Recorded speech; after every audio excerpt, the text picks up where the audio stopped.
to have a conversation today with Peg Fitzpatrick. Welcome to the table, Peg. Thank you so much for having me.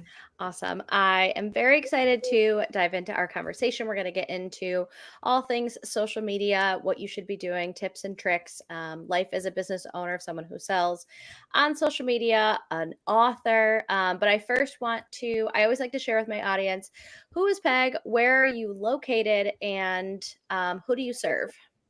So I am located now in New Hampshire. So I am soaking up all the best autumn vibes in the country in New England. It's so beautiful here right now. But I'm originally from East Rochester, New York.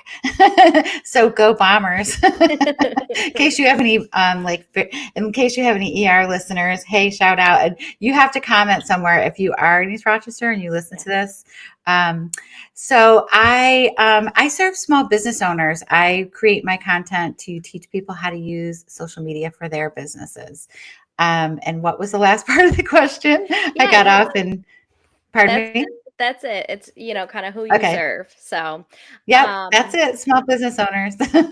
awesome. So, I think, part of the focus of today's conversation, I really want to be around social media and building your business on social media because that's something you have done incredibly Mhm. well. You are also an author, so I really want to dive into what it's like writing a book, and you have quite a high profile name attached to your book as well. So that's really cool. I can't wait to talk about that. But when people come to you for social media help, what are like some of the top things that you help them with? Like, what are things that frequently come out to you as things people are struggling with, people are doing wrong, tweaks that they can make, things like that? So usually I get email from people saying, I'm a small business owner and I have a little like X, this is my business, and I really think you could help me, but they don't have any budget at all. And not to be a jerk, but I can't work for free for people. Yeah. I mean, that's the thing is that small business owners don't have the budgets to hire people. They have to do things on their own. And I wrote a book with Guy Kawasaki in 2014, The Art of Social Media, Power Tips for Power Users. And that was a lot of like just really literally the power tips and things for how to use social media. But small business owners really need more. They really need like step by step. How do I build a brand? What is an online brand? Who's my target audience online? How do I reach those people? How do I create goals? Like every single thing that you need to know is really what small businesses need. Like they need the whole thing. And small business owners have less time. They are running their business. They have the main thing that they do, the thing that they're passionate about, the thing that they're like, say they're a jewelry maker. We'll use a jewelry maker for it that has an Etsy shop for our examples. I would just like to have one like tangible Yeah. person that I'm talking about. So Yeah. you're a person and you have a lot of skills and passion and creativity, and you're making beautiful jewelry. And your time and focus needs to be on creating all that really great stuff. But then you want to sell your stuff online. Then you need to be a great photographer because you don't need great photos for everything online, but if you're doing products, you need really great photos for your Hmm. stuff. You need to know how to be your own marketer, how to do your own social media, how to be an email expert. Like all these things hit you with like what you need to know. And it's a lot because you're a creative person who likes to make things and that's what you want to do. But then all of a sudden you have this whole other piece that you need to learn.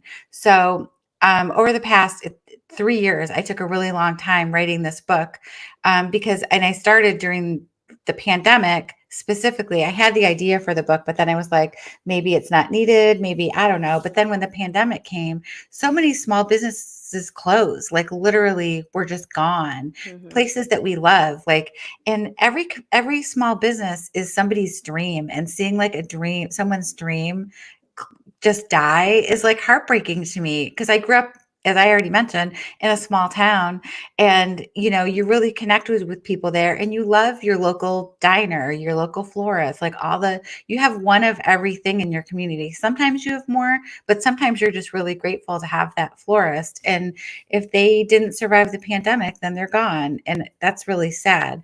So going back with like that's kind of why I wrote the book because you know small businesses can't afford to hire an expert. So I took the expertise that I had over the past 14 or 15 years working in social media, and I boiled it down, really distilled it for small business owners. So somebody who is a passionate jewelry maker can read this and learn how to do all those things. Mm-hmm. And I really broke it down like step by step. So it's hard to say like what the one thing, I mean, the main thing is, small business owners don't have money to hire someone, and also they don't have a lot of extra time. So I think one thing is, like, once you've got, it's hard to separate the pieces because you need all the things to Yeah. have like a really great presence. But say you've already got your brand and you've already what your voice is because it's your brand and you're the jewelry maker, then one way that you can really be successful is to batch create content. Mm-hmm. So, like for my book launch, I hired a photographer and I did photos, but I also had her do video.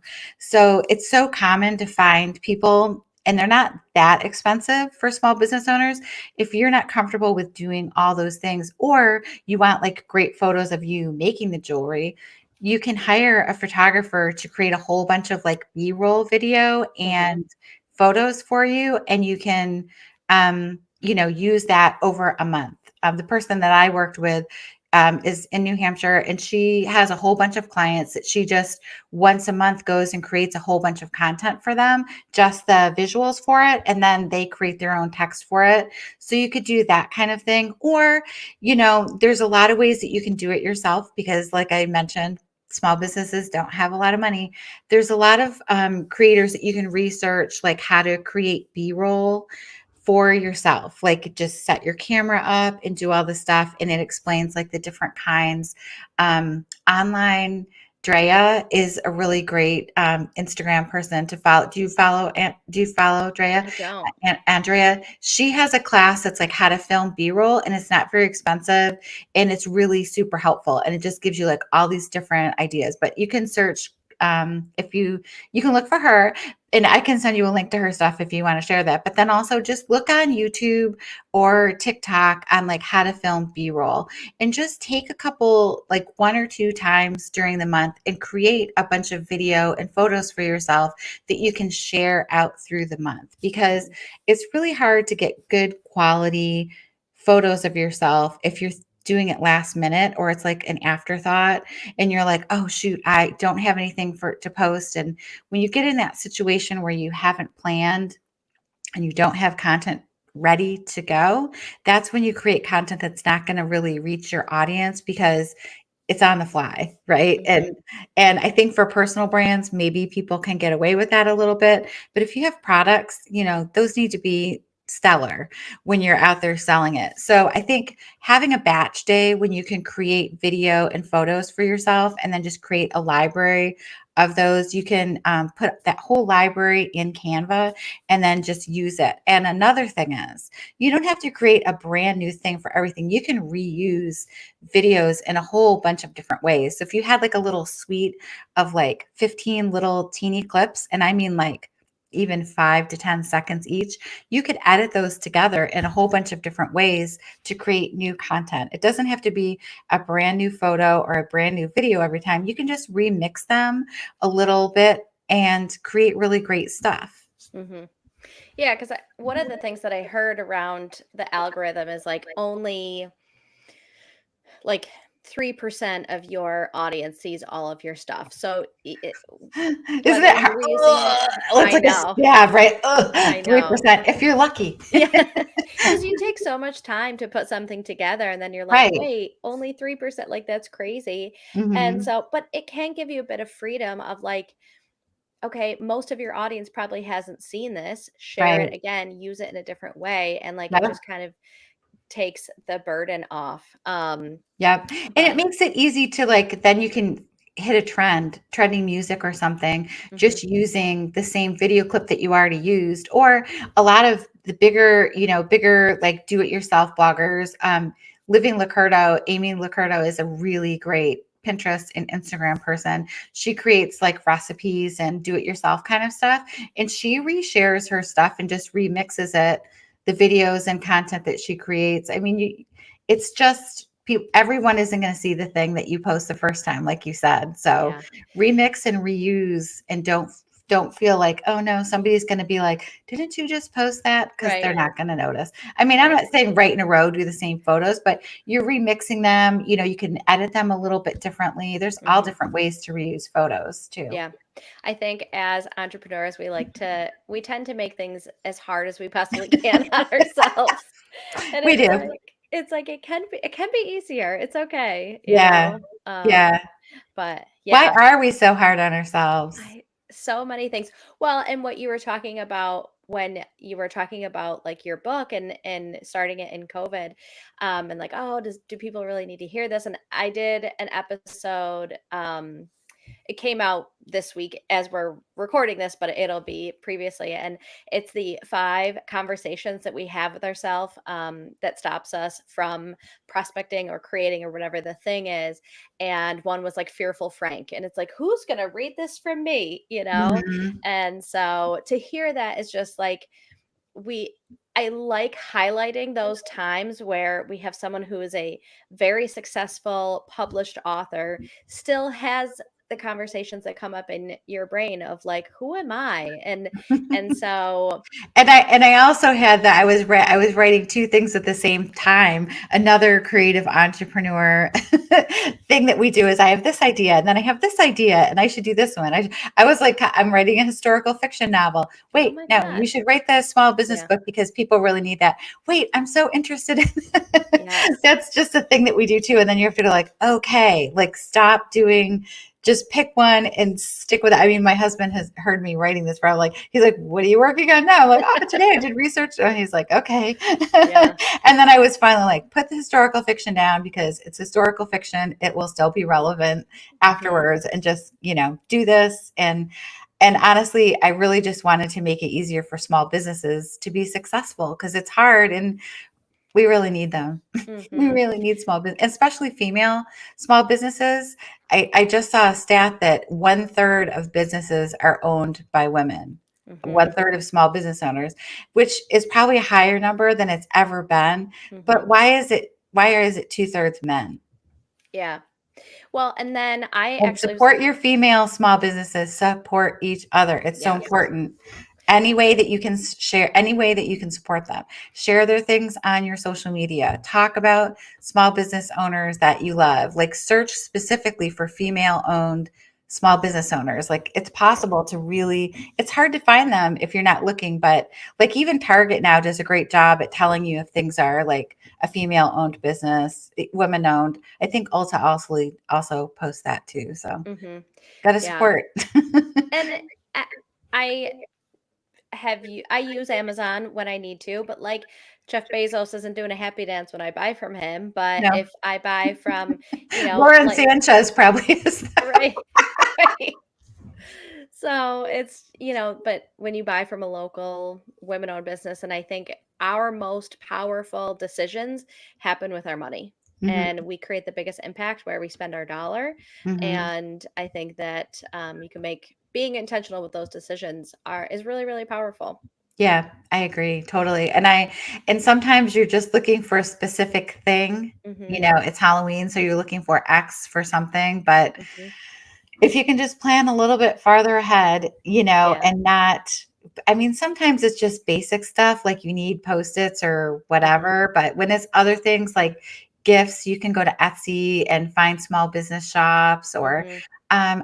there was one time Amazon did do a feature on female owned businesses. And I think it was like Black Friday. It was last year. And I Hmm. found a company that was a female owned jeweler actually in Hawaii, and she made beautiful things. And another one was handmade purses that were sustainably sourced. They were made from cactus leather, and it's all Oh, hand sewn, hand designed. It's the purse I'm using like right now. I yeah. love it. So it's possible to find like really great stuff if you're just looking.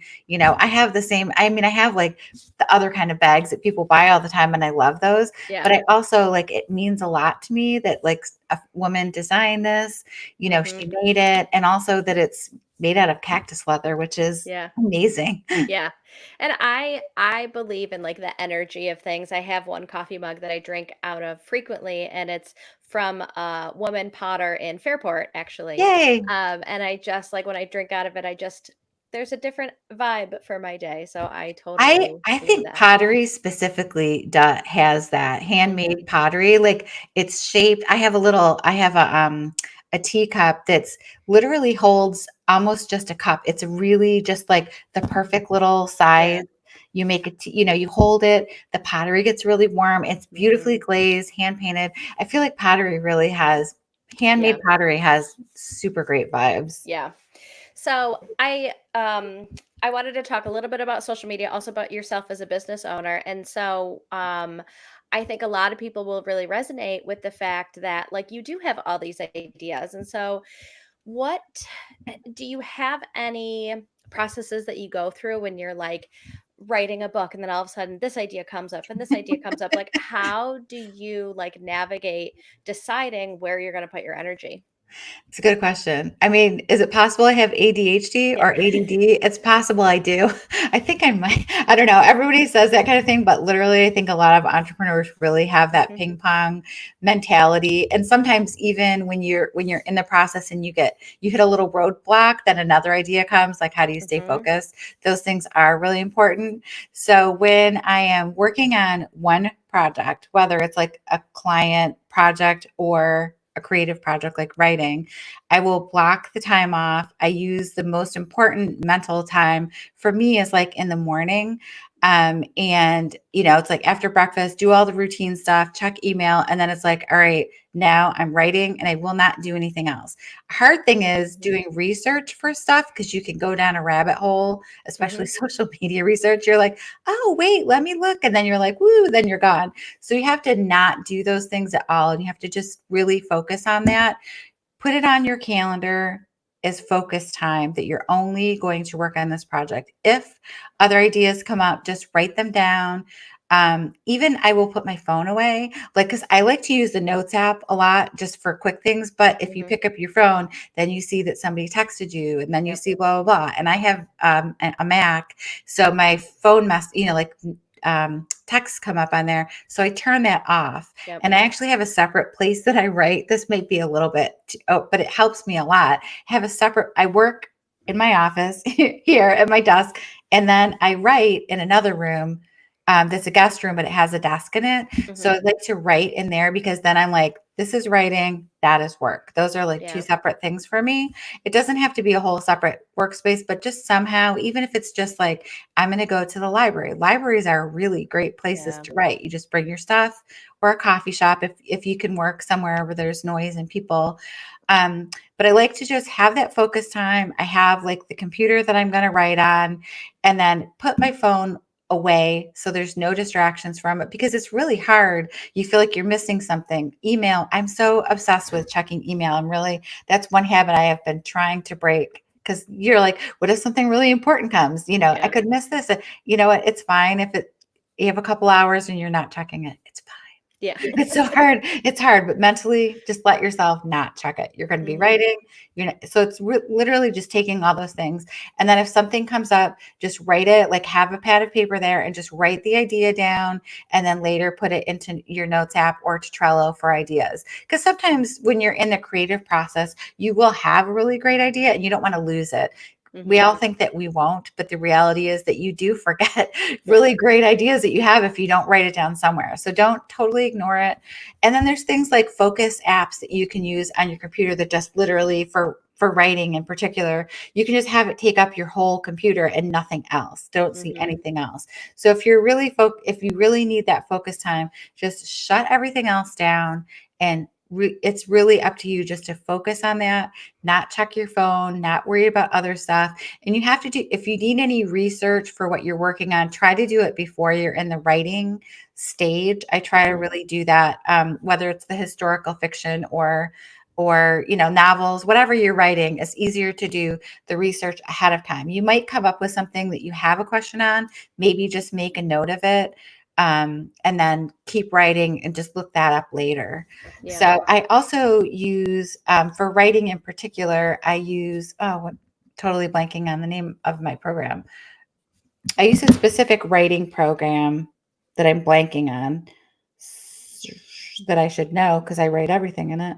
Scrivener, Scrivener, duh. So I use the Scrivener app or app. It's like an app plugin. I don't know. It's a whole thing, but you learn how to use it and you can write any kind of book in there and then you can focus on just that. You can also write in Word if you want, if that's easier, but Scrivener gives you a whole format for writing, whether it's screenplays or like whatever kind of thing you want to write. It Mm-hmm. helps with the format of everything and you immediately feel like I'm writing a book, which Mm-hmm. is really helpful. If you're in a Word doc, it feels like things that you've already done a lot.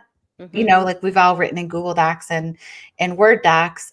So Scrivener takes a little bit of learning time, but it was worth it in the end because you can put all your research in there and it's really helpful to have a writing specific program. Because again, Yep. then you're like, I'm writing right now, like just Right. mentally, I don't feel guilty for not whatevering. Yeah. And I mean, to go back to one of the first things you said is as entrepreneurs, we're wearing a lot of hats. And Mhm. so figuring out ways where we can kind of like gamify our brain to Yep. say like, okay, I'm taking off this hat to put on my writing hat or my creative hat. And I was reading a book, I can't remember what book it was, but they talked about how they have two desks and they back up to each other, but one is the creative desk and one Yep. is the like get shit done desk, like where they do their P&Ls or what, like emails, things like that. And Yep. so having that dedicated space where you can say, Mhm. okay, like let my creative brain do what it wants to do and be Yeah. messy and be like silly and joyful and playful and all the things that Isn't it um weird though? Like someone else, I yeah, mean, there are no new ideas, but that's just what I did. I haven't read that book, but yeah. we need to do that because our brains are so fragmented with, we're inundated with information and images and text and holy smokes, the news cycle right now. I know. We have another month to go through. I mean, Yes, mentally, that is even a lot. Like it is. It taking is. taking a break from news information just it's a lot. So that Right. is another important thing is just protect your creativity and Mhm. really just give yourself time. And you need time offline in order to build your creativity, taking walks, just being away, Mhm. don't take your phone when you go. I see people taking walks, even walking their dog, and they're on their phone. I'm like, what are you doing? Like, give your brain a break, Mhm. just let yourself look around and hear what's going on and pay attention to your dog for for a Yeah. walk. Yeah. Yeah, I recorded an episode with this woman and we talk about the book How to Break Up with Your Phone. Mm, And in it it talks about the psychology of and they've spent billions of dollars figuring out how to keep us very attached and very addicted. yeah. And a lot of it is about like being really intentional with your time and what you're Mhm. craving and really like getting outside of it. But you have to And like know keep and knowing that that's all they're doing, yeah. whether it's rage baiting posts, which are so Mhm. popular right now, which is the reason that I like Pinterest because they don't do that. I mean, they do want to keep you there, let's Mhm. be honest, but they also want you to get information and then get offline and go do the thing. Like they Yeah. specifically, one of their goals is, to get out there and do the things that you see on Pinterest. And Yeah. mental health wise, Pinterest is so much better, so Yeah. much better for, you just don't see news. I have never seen negativity on there. I don't see political stuff. I Yep. mean, amen to you if you like it. But before, I would say, well, we all know when all the bad stuff started going around, I was never that person that even talked about politics or Mhm. or watched every single thing. I always vote, but I Mhm. mean, I just didn't feel the need to be like have a deep dive on all of it. And now, whether you want to or not, we've all been like forced into this Yeah. forced into this stuff. So Yeah. mental health wise, it's not good. I mean, there's a Yeah. lot of we've always had kind of negative ad campaign kind of stuff on TV, but it's reached such a different level in the Yeah. past 10 years, I would say. Yeah. So how, you help small businesses focus and grow their social media. How do you find that balance of I'm going to spend time because I want to grow my business on social media and I know I need to step away and I'm going to close the laptop, turn off the apps, whatever that looks like. How do you think women business owners should find that balance? I think the thing is, if you look at it like, well, I'm not done yet because this is how it is for me. It's never done. Like the Mhm. internet is never done and closed and whatever, but you have to have those times when you are. I don't post, like for example, I don't post on Instagram anymore on the weekend. Like I really sometimes have things scheduled out, but I don't actively post on Saturdays and Sundays anymore because I just need a break because I feel like Mhm. I should go check the comments or I should go whatever. You can never be done with it. You can never be finished. So you just have to say, I have done the piece that I'm going to do today. I've checked through my comments and then put it away. Like Mhm. you just have to know that it's a treadmill that never stops Yeah. and you don't have to be on it all the time. Just like a Yeah. treadmill, we literally couldn't be on it all the time, right? Right. We can Right. only do so much and our bodies say, you know what, this is all I can do for today. And I Mhm. think we really need to give ourselves that mental break of saying, okay, I've done my social media work today and now I'm going to be done with that. I'm going to put it away, know that I did my best today and move on to your other things. I think once you pick the phone up or get a notification or something like that, then you get really stuck in the on the loop. And Yep. I think another thing is just don't even have your notifications turned on unless you Yep. absolutely have to. Just don't have your phone making noise at you because as an entrepreneur, it interrupts your focus. It's just, it's distracting in a million different ways. Yeah. So for me, I don't like any notifications on at all. My phone barely makes a noise except for the few things that I want it to Yeah. because it's overwhelming. I mean, Yep. it can be kind of a dopamine rush, but it can also be stress. Yeah. So, Yeah. um, I was part of a group text this morning and I was like walking into therapy and I had to be like, do not disturb because I was like, this is not the time for me mhm. to be like have my phone and my It's the watch too exact going. time not to have. It's like you absolutely, excuse me, therapist. Yeah. I'm here for my mental health, but I need to answer my group text because there was a really good meme. So I need to, Exactly. I need to send a gift back so people know I'm into this conversation. But Exactly. that's what You're our gonna brain hate me tells if I us, don't answer it right now. right? And that's what our brain tells us, right? Yep. Yeah. And it's hard to get away from it because they have trained us. Yeah. Even our text messages, Hmm. you know, that's a hard thing because sometimes you want to put everything away, but then are you going to miss something from your family? Right. Right. I think So the mental health stuff with smartphones is really going to, I mean, the research is already there, but it's in the future, they're going to be like, why do they do that to themselves? I know. I know. I could talk forever with you, but we are running up on time. So, Okay. Peg, are you ready for the lightning round questions? Woo! I'm here. All Is it right. all about Rochester? I'm into it. It's not actually. I'm only kidding. What is a must read book?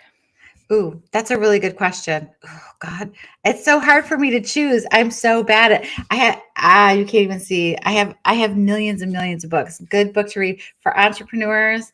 I would say Austin Kleon, the guy that does like creativity books, Hmm. any of his in his Yeah. blog. Yep. Yeah, he's good. What does creativity mean to you? Ooh, creativity. Wow, that you're asking like really, really big questions. What is creativity to me?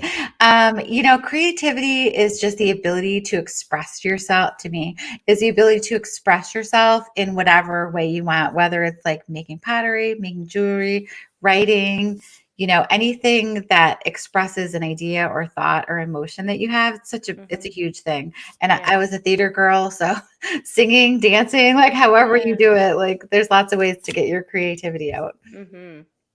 What is the best piece of advice you've ever received? Ooh.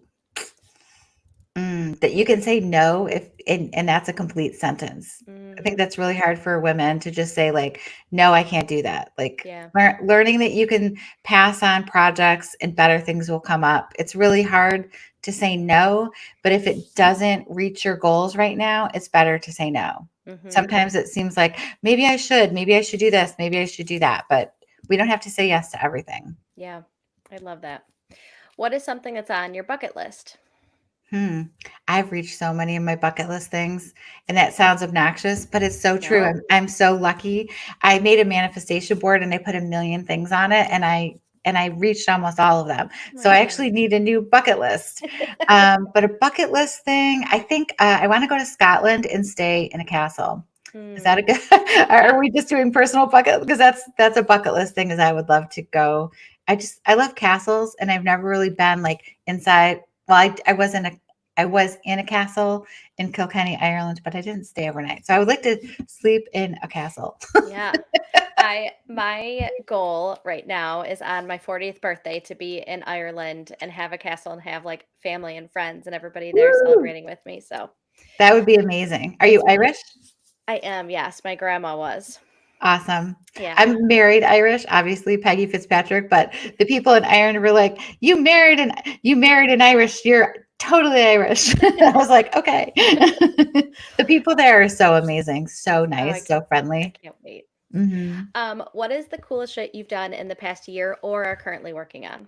I would say my book launch because Hmm. I worked on it for a really long time, and publishing is so hard. It's so hard to publish. It's hard to write the book, but everything that comes after it is also really hard. So Hmm. I'm really proud of myself for like sticking through everything and just really, I'm putting all my marketing expertise into my own launch, which it's always hardest to Yep. do your own thing. So I'm in the mile, I don't know, 24 of the marathon. So I got to keep going. Yeah. Awesome. And we will put all of the notes of how people can get your book and how people can connect with you and all those sorts of things. Where do you show up most on social media? I'm on Threads if you want to just say Hmm. hi. And I'm also on Instagram. So either one of those, I'm checking in and having a conversation. So Perfect. depending on where you like to go, where do you like to go? I love Threads. I feel like Threads is this really cozy, like warm hug right now. And it's just, I Yeah. love showing up there. Yeah, me too. It's a really great place for authors and book lovers. Yep. Yeah. Agreed. Awesome. Well, this was such a wonderful conversation. Thank you so much for coming. Thank you for having me. It's great to connect. Awesome.